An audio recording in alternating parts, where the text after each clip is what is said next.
Hi everyone, I am Yamini Thukral and I welcome you all to Adda 24/7 School। तो बच्चों mineral nutrition के अंदर हमने सारे सब टॉपिक्स कवर कर लिए थे जो कि थे हमारे methods to study the mineral requirements of the plants, essential mineral elements, mechanism of absorption of elements, translocation of solutes and soil as a reservoir of the essential elements, and lastly metabolism of nitrogen। ठीक है, सो बच्चों NCERT questions बचे हैं हमारे इस वाले chapter में। Mineral nutrition के अंदर हमारे जो है एनसीईआरटी क्वेश्चंस बचे हैं, तो फटाफट से इसके एनसीईआरटी क्वेश्चंस जो है वो देख लेते हैं। तो एनसीईआरटी क्वेश्चन में हम जब फर्स्ट क्वेश्चन में आते हैं, that is all the elements that are present in a plant they need not to be essential to its survival.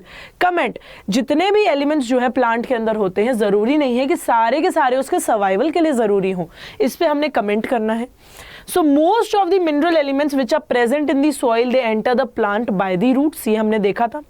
But all of these may not be essential for their survival. Some are absorbed and accumulated by the plants because they are present in excess amount।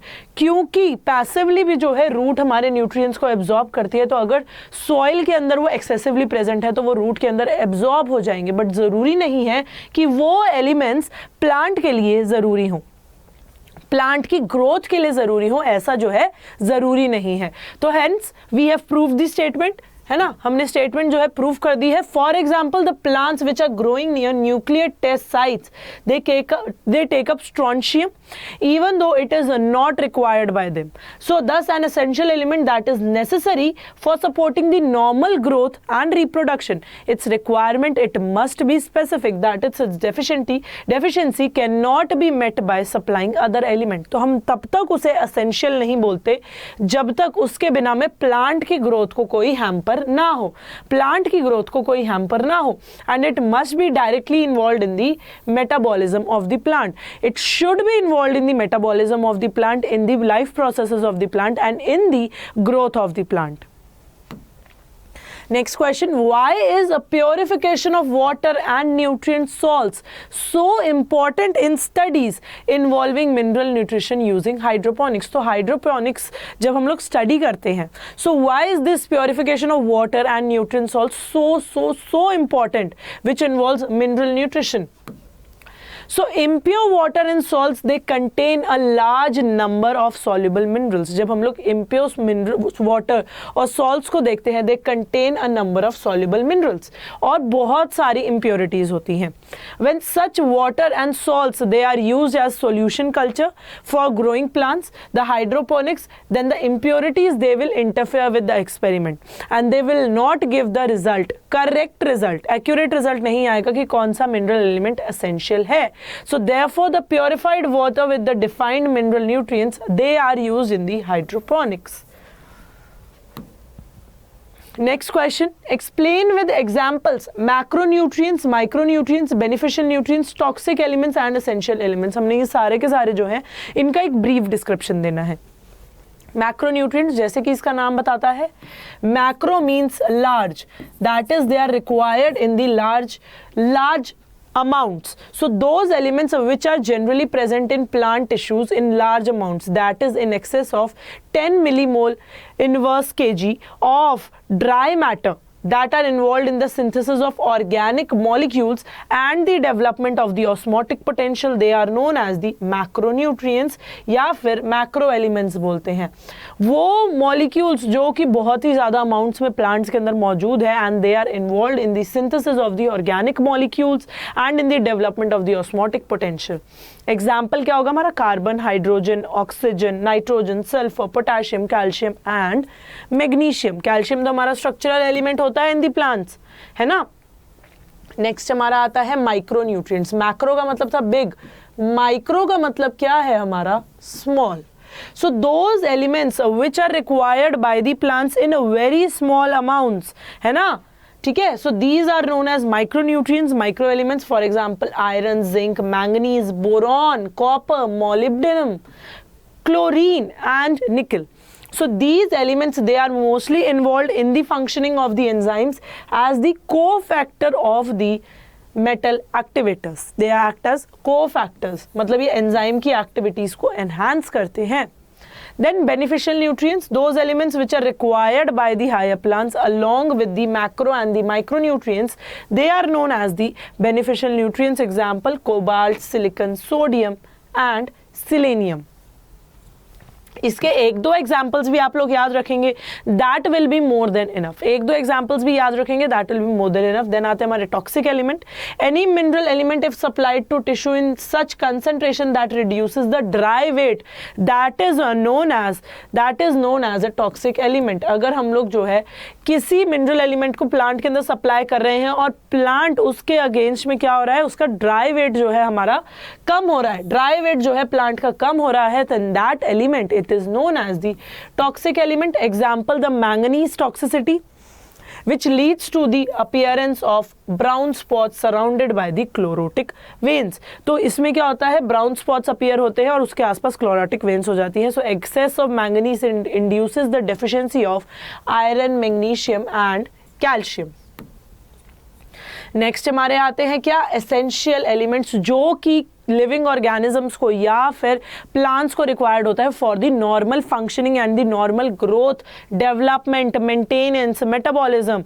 And its deficiency, it causes what, it causes deficiency symptoms. और अगर जो है वो supply नहीं होते हैं to the plant, then these the plants they cannot grow and function. These elements, these are known as essential elements. In elements को हम लोग क्या बोलते हैं बच्चों, essential elements बोलते हैं. एग्जाम्पल क्या होता है, carbon, hydrogen, nitrogen, sulphur, magnesium, calcium, manganese, copper, molybdenum, zinc, boron, chlorine, ये सारे के सारे जो है एसेंशियल एलिमेंट्स होते हैं.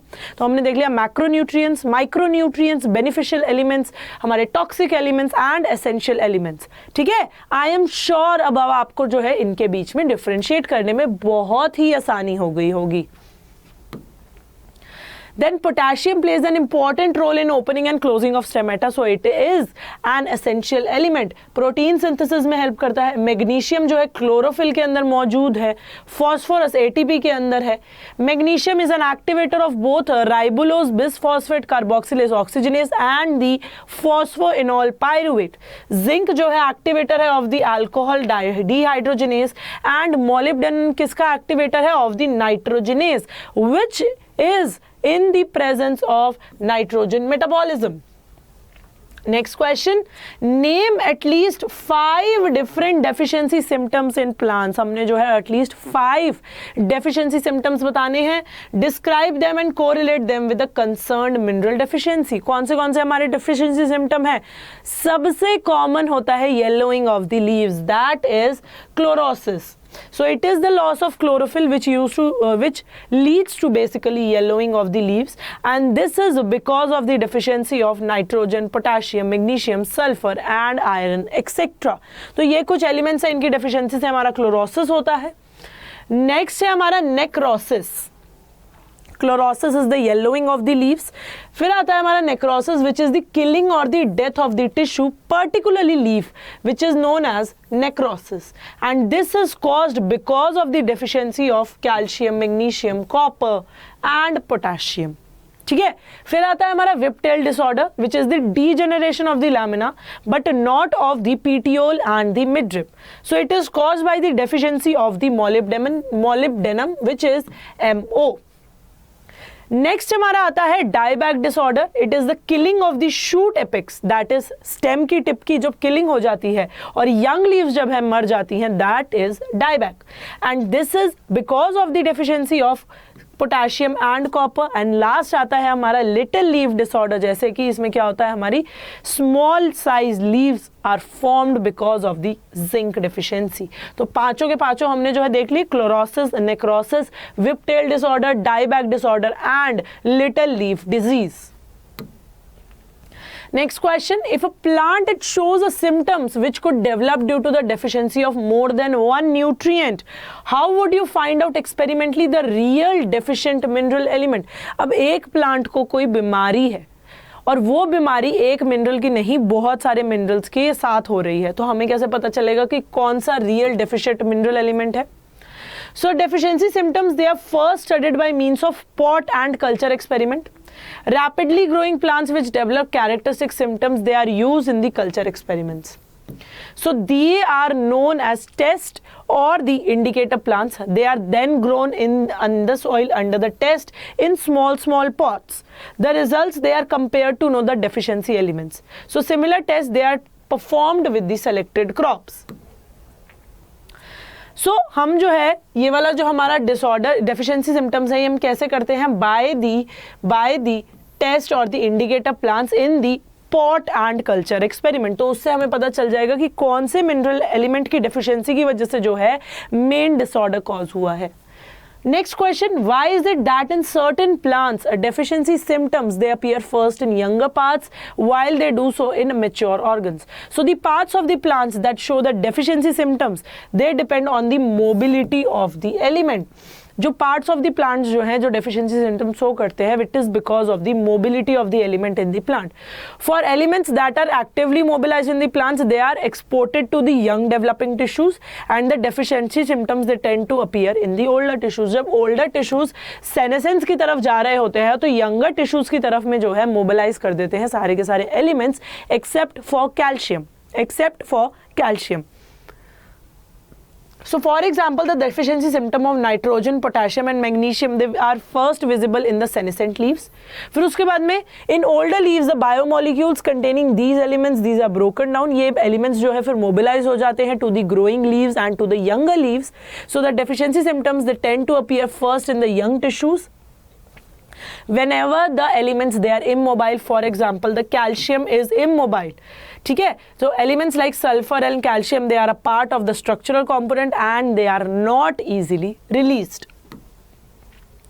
So how are the minerals absorbed by the plants? Minerals जो है हमारे plants में कैसे absorb होते हैं? So the plants they absorb their mineral salt supply from the soil through the roots from the zones of elongation and root hair. तो plants जो है mineral salt supply जो है root से लेते हैं from the soil और क्या करते हैं to the zone of from the zone of elongation and the root hair, the mineral salts they are absorbed. The minerals they are absorbed as ions which are accumulated by the plants against the concentration of the soil. तो वो क्या होता है? Active transport होता है. Against the concentration of the soil जाते हैं क्योंकि ऑलरेडी रूट के अंदर बहुत सारे मिनरल एलिमेंट्स होते हैं. So more than the soil the roots are enriched with nutrients. Still हम लोग जो है जो प्लांट्स है वो सॉइल से ड्राइव करते हैं. So it is an active transport and it requires the ATP. The plant shows two types of phases in mineral absorption, which is initial and metabolic.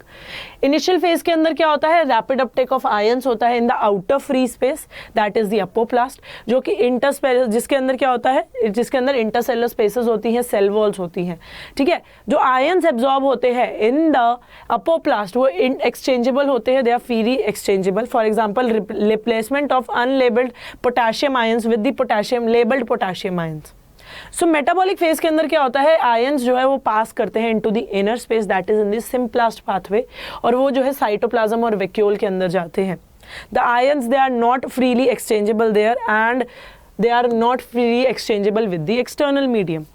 So entry of ions into the outer space is passive absorption क्योंकि apoplast होता है, no energy it is required. But जब inner space में जाना होता है तो metabolic energy का एक्सपेंडिचर होता है. So the ions they move inside. So it is therefore an active absorption. So the movement of ions into the cells, it is known as influx. जैसे कि मैंने बताया था, in मतलब अंदर आना and efflux मतलब exit, that is बाहर जाना. Next question, what are the conditions necessary for the fixation of atmospheric nitrogen by the rhizobium and what is their role in nitrogen fixation? तो कौन कौन सी conditions जो है necessary होती हैं for the fixation of the atmospheric nitrogen by the rhizobium? So conditions कौन कौन सी होती हैं? First, presence of enzyme nitrogenase.